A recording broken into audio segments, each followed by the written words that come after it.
мисалы кыргыз тили абдан жакшы, анан кошумча тилдер аңгырс тили бар, француз тили бар, орус тили бар. Ошо орус тилинен бүгүн 5 алып чыктым дейт кызым. Микробастар менен келет элек, кызымды больницага алып барышым керек деп бул жерге келип, бирок кыз өтүп кетти, иманы саламат болсун.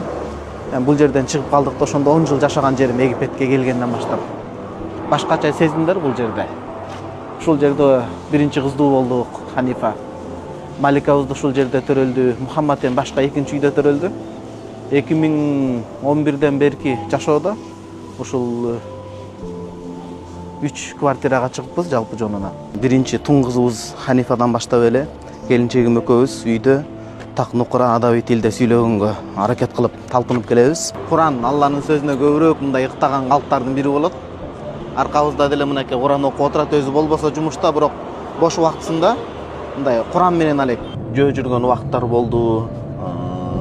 Ал убакта шарт жагдай көпчүлүк студенттерди кыйын эле, көбүнчө ошо мотоцикл менен, мото менен окууга барып келет элек. Аралык алыс да бул жерде. Каир өзү калдайган чоң шаар.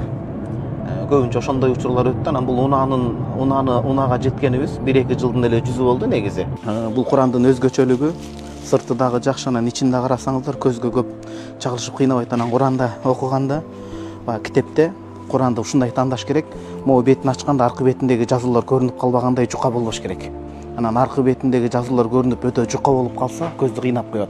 Анан өңдү туура тандаш керек. Бул Курандын өзгөчөлүгү, баа сиздерге айтканда атыр себилген Куран болот. Баа жашаган жер жакшы болсун деп. Анан берки жеринде болсо баягы мен илген шешем дагы эле турат экен. Ал жер баягы бул жерде чаң тозуп кирип турат да, ошого үйдүн ээсинин буюм тайымдарын ошол жака чыгарып жаап бекитип койгонбуз. Мына ушул жерде 2011ден 2021ге чейин 10 жыл жашадык.